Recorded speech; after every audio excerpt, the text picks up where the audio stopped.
Praise the Lord. దేవుని నామానికి స్తోత్రం. ఫిబ్రవరి, మార్చ్, ఏప్రిల్ అనగానే ప్రతి కుటుంబంలో ఒక టెన్షన్ వాతావరణం. ఎగ్జామ్స్. తమ్ముడు, చెల్లెమాకాయ, అన్నయ్య, మీ జీవితాలలో కూడా ఎగ్జామ్స్ ఉన్నాయి. కానీ మీకున్న ఒక బాధ, మీకున్న ఒక కంప్లైంట్, ఒక ఫిర్యాదు, చదువుకుంటున్నాను కానీ గుర్తుండట్లేదు, ఏమి చేయాలి? టెన్షన్ వచ్చేస్తుంది, ప్రెషర్ ఎక్కువైపోతుంది, ఒత్తిడి, స్ట్రెస్ అనేది ఎక్కువగా వచ్చేస్తున్నట్టుండొచ్చు. కానీ ఇదే సమయంలో ప్రార్థన అనేది ఎంతో ప్రాముఖ్యమైనది. కాబట్టి ప్రతి బిడ్డ రాస్తున్న ఎగ్జామ్స్ ఈ కిందున్న వాట్సాప్ నెంబర్కి మీ హాల్ టికెట్, మీ పేరు మాకు మీరు పంపించండి. ప్రతిరోజు 3 పూటలు, అతి ముఖ్యంగా ప్రతి శనివారం మీ కొరకు ఎగ్జామ్స్ రాస్తున్న ప్రతి బిడ్డ కొరకు ప్రత్యేకంగా మేము ఉపవాస ప్రార్థనలు మేము చేస్తాం. యేసు అనుచరులనే కుటుంబం మీ కొరకుందని మీరు మరవకండి. మేము ప్రార్థనలు చేస్తే గొప్ప కార్యాలు జరుగుతాయి, ఇవి జరుగుతాయని మేము చెప్పాం. దేవుడు చేశారు.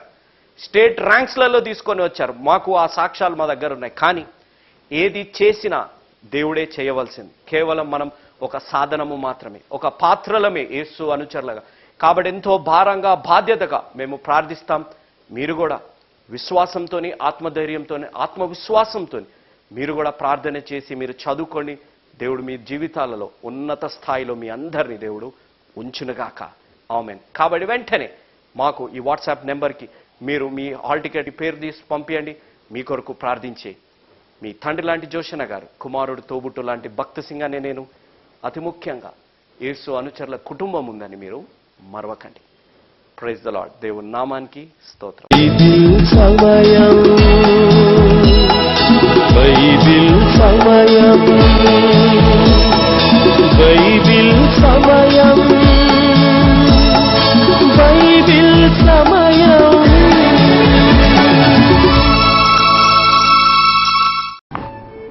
ఈ రోజు ఈ కార్యక్రమాన్ని స్పాన్సర్ చేసిన వారు దొడ్డ వినోద్ బాబు గారు. వారు బాగూరు, బెంగళూరు, కర్ణాటక స్టేట్ వాస్తవ్యులు.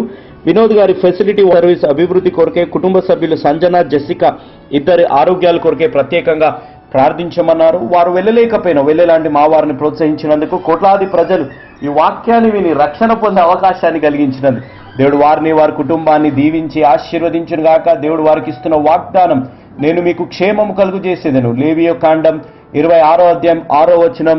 దేవుడు దీవించును గాక. ఆమేన్. రేపటి యుగాల ప్రతి అడుగు తెలుసుకో ప్రకటన గ్రంథ ధ్యానాన, తెలుసుకో ప్రకటన గ్రంథ ధ్యానాన, తెలుసుకో ప్రకటన గ్రంథ ధ్యానాన. Praise Lord. How you? మన వాళ్ళంతా బాగుగా ఉన్నారు కదా? కొంతమంది ఐసీయూల్లో ఉన్నారు, ప్రార్థన చేయండి. మరికొంతమంది క్యాన్సర్తో బాధపడుతున్నారు, ప్రార్థన చేయండి. ఆపరేషన్స్ జరుగుతున్నాయి, ప్రార్థన చేయండి. పిల్లరా, ఈ దినాల్లో విశ్వాసాలను సాతానుడు జల్లిస్తూ ఉన్నాడు. ఈ విశ్వాస పరీక్షలో విశ్వాసులైన వారు నిలబడాలని ప్రభు పేరిట మనవి చేస్తున్నాను. బెంబేలు పడవద్దు, దిగులు చెందవద్దు. విశ్వాసమునకు కర్తయు దానిని కొనసాగించువాడైన ఆ ప్రభువారి వైపు చూస్తూ ఈ జీవన పరుగు పందెంలో ఓపికతో పరిగెత్తుదాం. ఈ శ్రమలు కొద్ది కాలమే. పౌలు గారంతటి మహాభక్తుడికే ముళ్ళు ఉంది. కానీ ప్రభు ఇచ్చిన వాక్య వాగ్దానం ఏమిటనగా, నా కృప నీకు చాలును, నీ బలహీనతల యందు నా శక్తిని పరిపూర్ణం చేస్తాను అని ప్రభువారు చెప్పారు. చాలినంత కృపామయుడు మనకున్నాడు. కాబట్టి ఆ ప్రభు మీద ఆధారపడి మన శ్రమలలో, కష్టాల్లో, నష్టాల్లో కృంగిపోవద్దు అని ప్రభు పేరిట మనవి చేస్తున్నాను. తనకు సమయం చాలా తక్కువగా ఉందని సాతానుడు విజృంభిస్తున్నాడు. భార్య భర్తల మధ్య గొడవలు, శాంతి సమాధానం లేదు. ఆ కుటుంబంలో ఉన్న బిడ్డలు అయోమయ స్థితిలో ఉన్నారు. ఏమి చేయాలో తెలియక, సరిగ్గా చదువుకోక నిరుద్యోగులుగా చాలామంది యవనస్తులు ఉన్నారు. పిల్లరా, ఈరోజు వాక్యాన్ని వింటున్నారు. ప్రియ చెల్లి, దీర్ఘంగా ఆలోచించు దయచేసి. తమ్ముడు, దీర్ఘంగా ఆలోచించు. మీ ఇద్దరి మధ్య అశాంతికి కారణం ఏమిటి? భార్య చెప్పొచ్చు భర్త మీద, భర్త చెప్పొచ్చు భార్య మీద. ఇద్దరు మాటలు వింటూ ఉంటే సమంజసంగానే ఉండవచ్చు. కానీ ఒక విషయాన్ని నేను చెబుతున్నా, మీ ఇద్దరి మధ్య భేదాభిప్రాయాలు కలుగు చేసేది సాతానుడు అని మీ ఇద్దరు గ్రహిస్తే, సాతానుని జయించిన వాడు ప్రభు అని ఎరిగి ఆ ప్రభు పాదాల దగ్గరకు మీరు వస్తారు. ప్రభు పాదాలే మనకు శరణ్యం. ఆ ప్రభు యొక్క పాదాల దగ్గరికి రండి దయచేసి. నేను రక్షింపడిన విశ్వాసిని అన్నా, అయినా కానీ కష్టాలు నాకు తప్పడం లేదు అమ్మా. మనకు రాక ఎవరికి వస్తాయి కష్టాలు? చెట్లకు వస్తాయా? మనకు వస్తాయి. ఈ శ్రమలు మనకు ఎన్నదగినవి కావు. ఈ శ్రమలు మనను ఉన్నతమైన అనుభవానికి తీసుకుని వెళుతున్నాయి. శ్రమలు లేనివాడు దుర్బీజమని వాక్యం చెబుతుంది. శ్రమలు మనను అంతకంతకు ఆయన మహిమలోనికి తీసుకుని వెళ్తున్నాయి. నశించు సువర్ణము అగ్ని చేత పరీక్షింపబడి మేలిమి బంగారముగా వచ్చే రీతిగా ఈ కష్టాలు, నష్టాలు, శోధనలు అనే అగ్ని చేత మనం పరీక్షించబడి ద్వారా ప్రభు యొక్క పాద సన్నిధిలో మేలిమి బంగారంగా తయారవుతాం. కాబట్టి ఈ ప్రస్తుత కాల శ్రమలను చూచి భయపడవద్దు, ప్రభువులోంచి దూరం కావద్దు అని ప్రభుపేట మనవి చేస్తున్నాను. మంచిది. దేవుని యొక్క వాక్య ధ్యానంలోనికి వెళదాం. ప్రార్థన చేసుకుందాం. మమ్మల్ని మికిలిగా ప్రేమించిన మా ప్రియ పరలోకపు తండ్రి, వందనాలు, స్తోత్రాలు. నీ కుమారుడు మా రక్షకుడు యేసు ప్రభు వారికి నామ పేరిట మీ కృపాసనాన్ని ధైర్యంగా సమీపించడానికి ఇచ్చిన ఈ భాగ్యం కొరకై వందనాలు, స్తోత్రాలు. నాయన ఆయా అవసరాల్లో ఉన్న మా ప్రియులను జ్ఞాపకం చేసుకుంటున్నాం ప్రభువా. అనారోగ్యంగా ఉన్న వారిని దయతో ముట్టి స్వస్థపరచుమని అడుగుతున్నాం ప్రభువా. జీవన్ మరణాల మధ్య కృంగిపోయిన మా ప్రియ బిడ్డలు ఉన్నారు, వారిని ప్రత్యేకంగా జ్ఞాపకం చేసుకుంటున్నాం నాయన. సంతానం లేని మా ప్రియ బిడ్డలకు సంతాన ప్రాప్తిని అనుగ్రహించమని అడుగుతున్నాం ప్రభువా. ఇంకా వివాహం కాని బిడ్డల కొరకై ప్రార్థన చేస్తున్నాం. వారికి సరైన భాగస్వాములను అనుగ్రహించమని అడుగుతున్నాం నాయన. నిరుద్యోగం చేత బాధపడుతున్న మా ప్రియ యవ్వన బిడ్డలను జ్ఞాపకం చేసుకుంటున్నాం. వారి ఉదర పోషణార్థ నిమిత్తం వారికి ఒక ఉద్యోగాన్ని దయచేయమని అడుగుతున్నాం ప్రభువా. ఆయన ఎంతోమంది టీవీ దగ్గరికి వచ్చారు, వారిని శారీరకంగా, మానసికంగా, ఆధ్యాత్మికంగా దీవించమని యేసు ప్రభు వారి పుణ్యనామమున స్తుతించి గణపరిచి వేడుకున్నాము తండ్రి. ఆమేన్. ప్రార్థనలో పాల్గొన్న మీ అందరికీ నా ప్రత్యేక వందనాలు. దేవుని వాక్యాన్ని తెరవండి. ప్రకటన గ్రంథం 13వ అధ్యాయాన్ని నేను ముగిస్తాను. 13వ అధ్యాయంలోని విషయాలు మీరు జాగ్రత్తగా ఆలోచిస్తున్నారని నేను ఆశపడుతున్నాను. సముద్రంలోంచి ఒక క్రూర మృగం వచ్చింది. అది క్రీస్తు విరోధి. అది క్రూర మృగమే, కానీ అది మనిషి అని మనం చెప్పుకున్నాం. మృగం వంటి స్వభావం కలిగిన మనిషి అని చెప్పుకున్నాం. రెండవది భూమిలోంచి వచ్చిన క్రూర మృగం. ఈ మృగము అబద్ధ ప్రవక్త అని చెప్పుకున్నాం ప్రియులారా.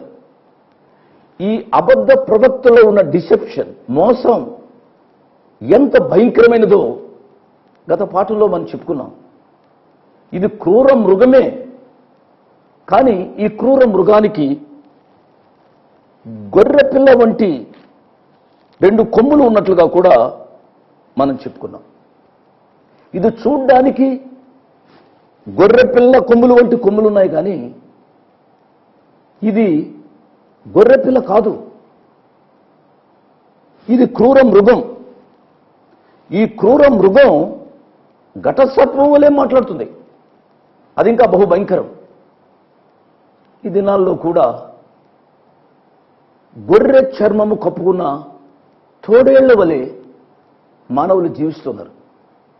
ఎంతోమంది పాపలు నాకు ఫోన్ చేసి చెప్తూ ఉంటారు, అంకుల్ నేను మోసపోయాను, నాతో పలానా అబ్బాయి స్నేహం చేశాడు. అది మొదటిగా బాగానే ఉంది. రాను రాను రాను రాను అది ప్రేమగా మార్చాడు.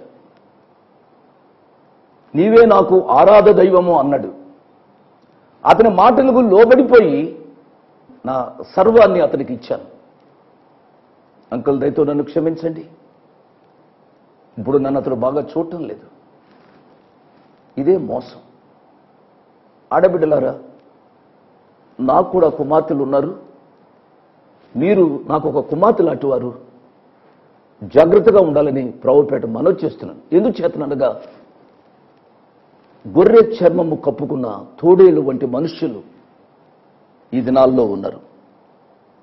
అది ఘట సర్పం వలె మాట్లాడుతుంది. దీన్ని అబద్ధ ప్రవక్త అంటూ వచ్చాను కదూ. యాంటీ క్రైస్ట్ అనగా క్రీస్తు విరోధం చెప్పాను కదూ. యాంటీ అనే మాటలో రెండు అర్థాలు ఉన్నాయి. ఒక అర్థం వ్యతిరేకత, యాంటీ. రెండవది ఒకదానికి బదులుగా, ఇన్స్టెడ్ ఆఫ్ అని అర్థం. ఈ గొర్రె పిల్ల కొమ్ము వంటి కొమ్ములు కలిగి ఉన్న క్రూరమైన తోడేలు అబద్ధ ప్రవక్త. అంటే క్రీస్తు విరోధికి బదులుగా, ఇన్స్టెడ్ ఆఫ్ అని చెప్పాను కదా. క్రీస్తు విరోధికి బదులుగా, క్రీస్తు విరోధి పక్షంగా పనిచేయడానికి వచ్చిన అబద్ధ ప్రవక్త. మతపరంగాను రాజకీయంగాను ఈ యొక్క అబద్ధ ప్రవక్త క్రీస్తు విరోధికి సహాయం చేస్తాడు అనే సత్యాన్ని మీరు మర్చిపోవద్దు అని మనం చేస్తున్నాను. 12వ వచనం, అది ఆ మొదటి క్రూర మృగమునకున్న అధికారపు చేష్టలన్నీ దాని ఎదుట చేయుచున్నది.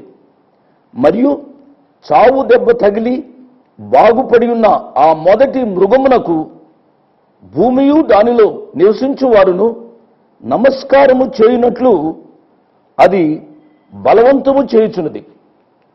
ఇంకొక మాట, మనం ప్రకటన గ్రంథం 5వ అధ్యాయంలో గొర్రె పిల్లను చూచాం కదూ. ఆ గొర్రె పిల్లకు 7 కొమ్ములు ఉన్నాయి. ఈ గొర్రె పిల్లకు 2 కొమ్ములు ఉన్నాయి.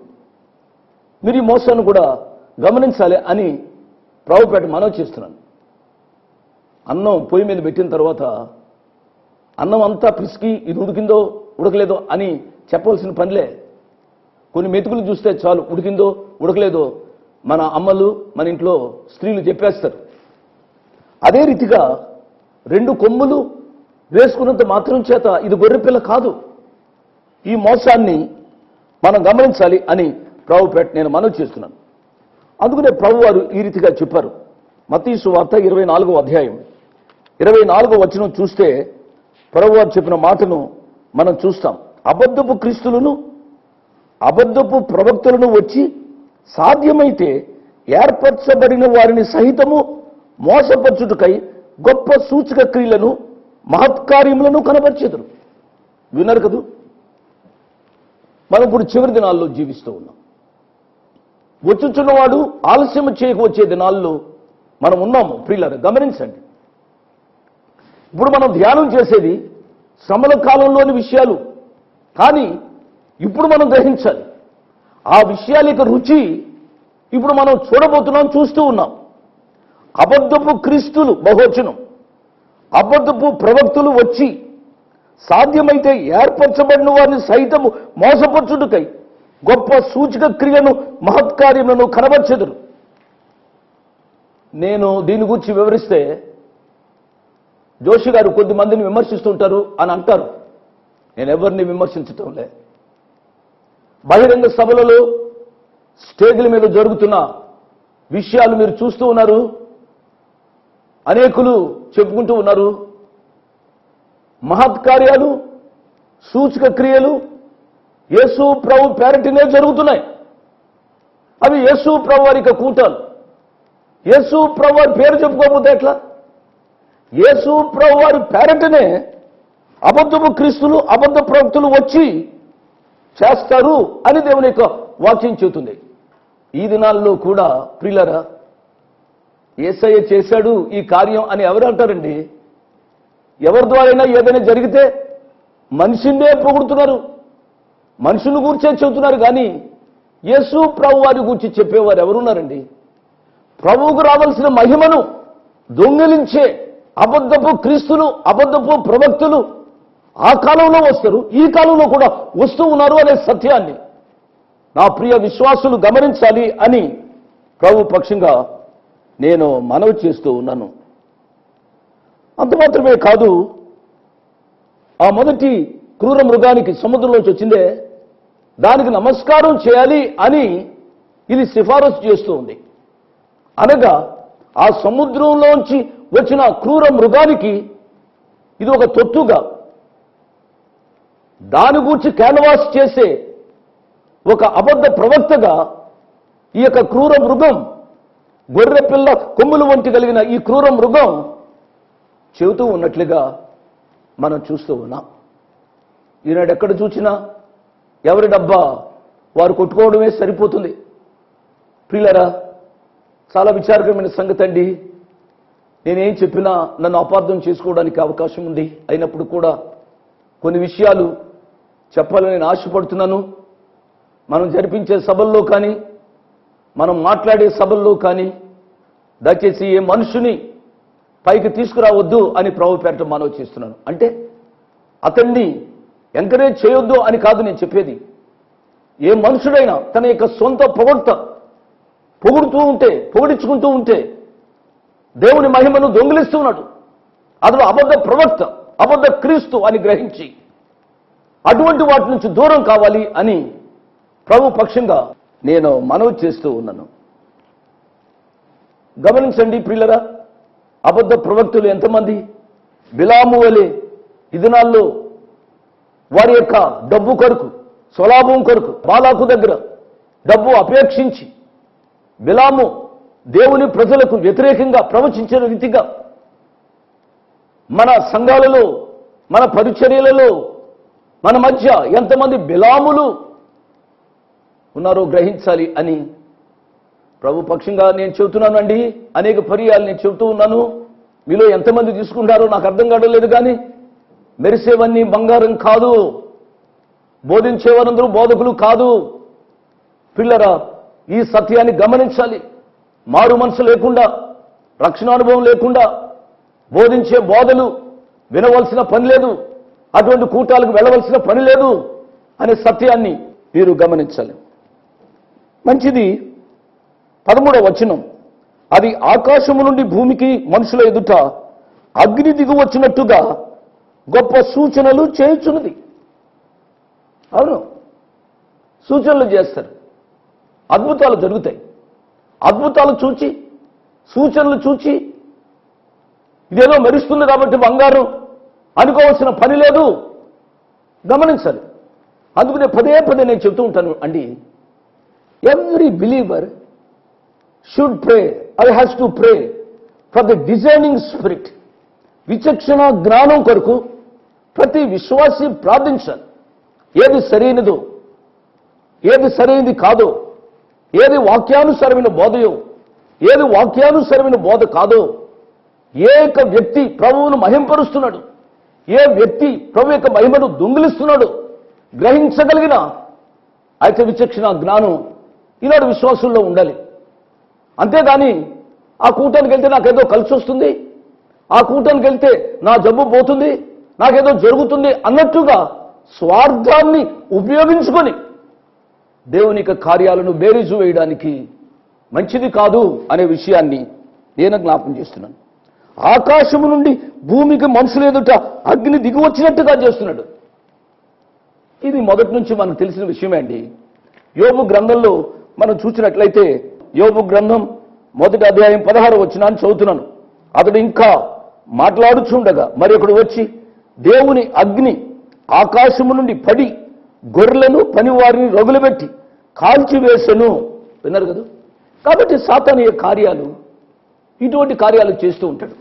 ఆకాశము నుండి అగ్ని దిగొచ్చేటట్టుగా సాతానుడు సూచక క్రియలు చేస్తూ ఉన్నట్టుగా చూస్తాం.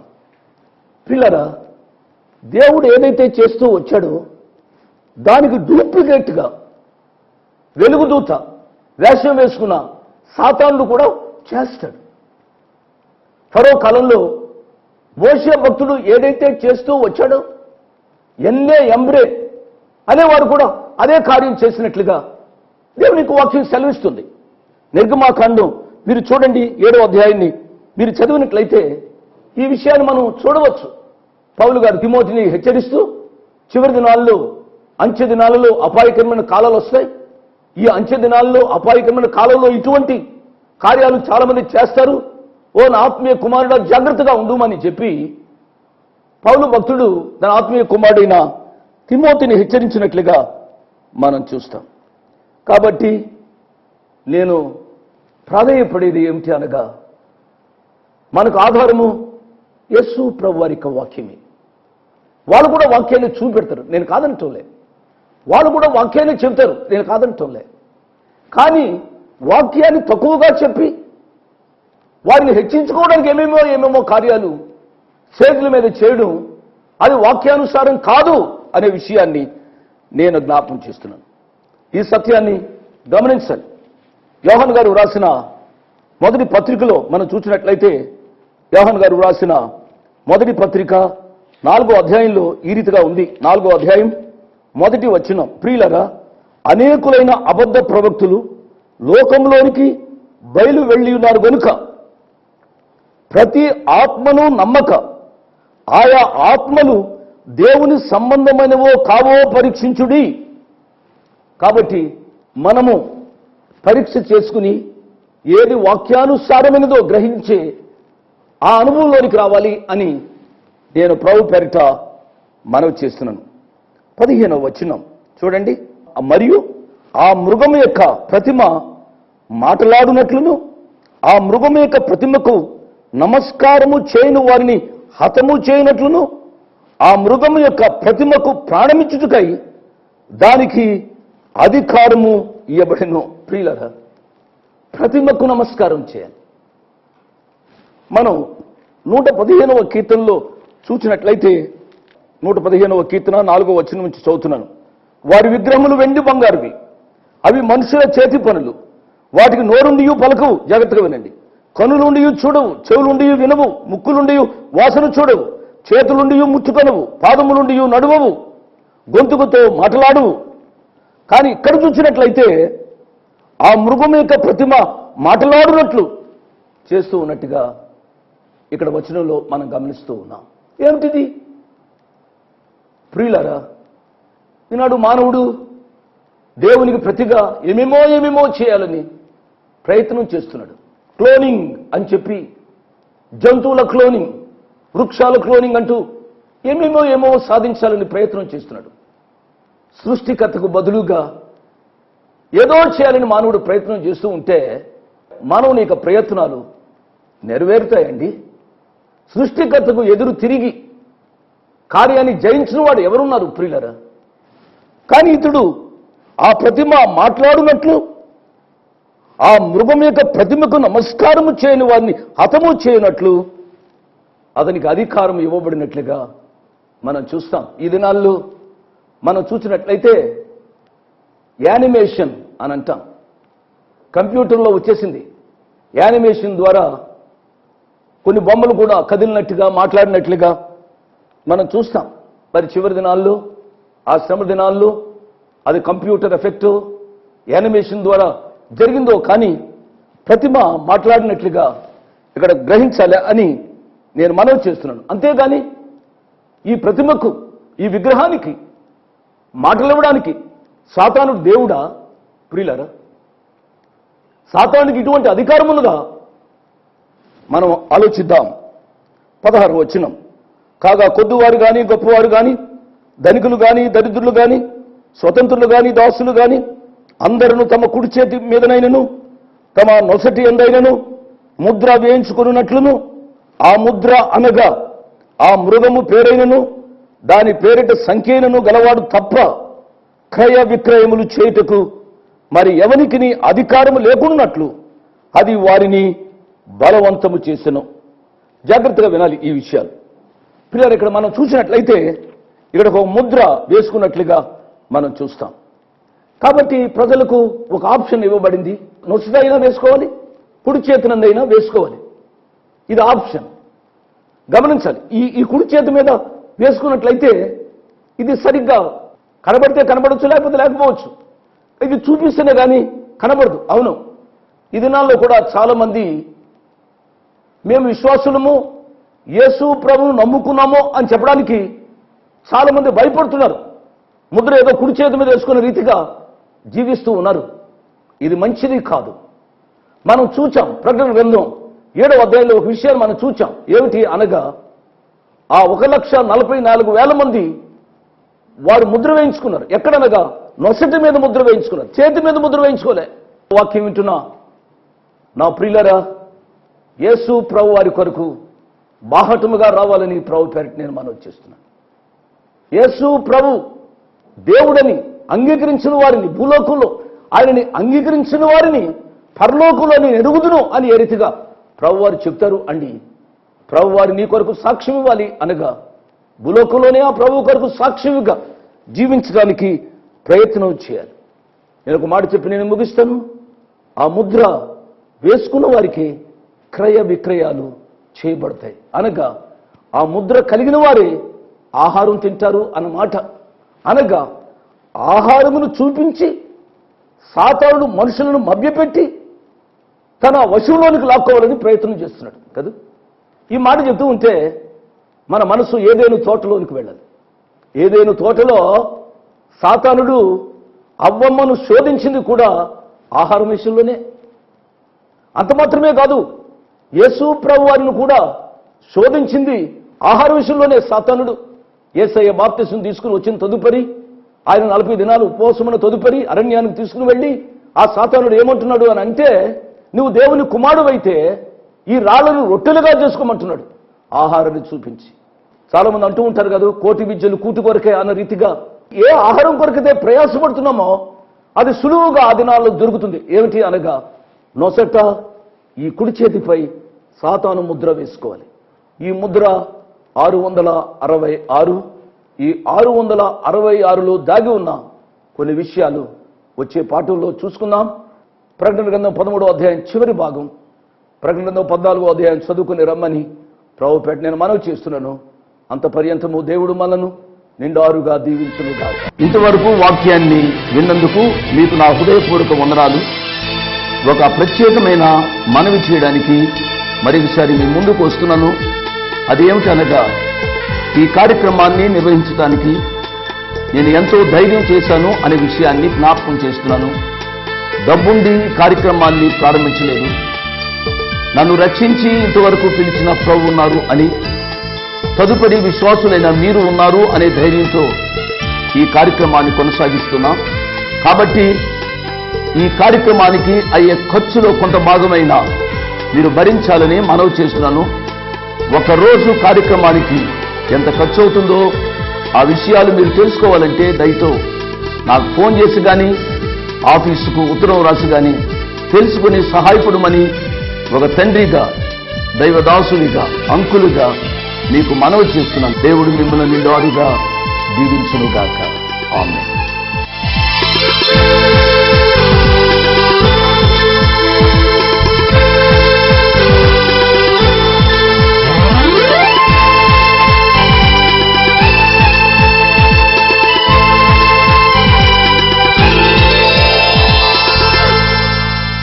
Praise the Lord. దేవుని నామానికి స్తోత్రం. లోకం అనుసరిస్తున్నట్టు మనం శ్రమ దినాలలో ఉన్నాం. శ్రమ దినాలు అనగా చివరి దశలో వచ్చేటప్పటికి మనకి ఎక్కువగా ఉండేది దేవుడు శిలువపై పలికిన 7 మాటలు. ఆ 7 మాటలు ఎలా వివరించాలి అని చెప్పి ప్రతి ఒక్కరికి మదిలో ఉన్న ప్రశ్న. కానీ ఆ ప్రశ్నకు ఒక జవాబు మన ప్రియతమ జోషన్న గారు ఆ 7 మాటల్ని 2 రీతులుగా వివరించాలి. ఆ 7 మాటలు 2 రీతులుగా వివరించింది ఒక పుస్తక రూపంలో ఉంది. కల్వరి నుండి కనకం, గోల్డ్ ఫ్రమ్ గొలగతా అనే ఒక పుస్తకం రూపంలో ఉన్నాయి. అది చాలా తక్కువగా ఉన్నాయి. ఇంకా ఎవరైనా పుస్తకం లేదు బ్రదర్ ఇంకా వేరే రూపంలో ఉంది అంటే ఆ 7 మాటలు ఒక మెమరీ కార్డ్ రూపంలో, ఒక CD రూపంలో కూడా సిద్ధంగా ఉన్నాయి. కావలసిన వారు వెంటనే సంప్రదించి ఈ ఫోన్ నెంబర్స్కి మీరు ఫోన్ చేసి కనుక్కొని మీరు ఆ బుక్ని, CDని కానీ మెమరీ కార్డ్ని కానీ మీరు తెప్పించుకోండి. 7 మాటలు ఏ విధంగా వివరించాలి అనే ఒక టెన్షన్ నుంచి మీరు విడుదల పొందండి. దేవుడి నామానికి స్తోత్రం.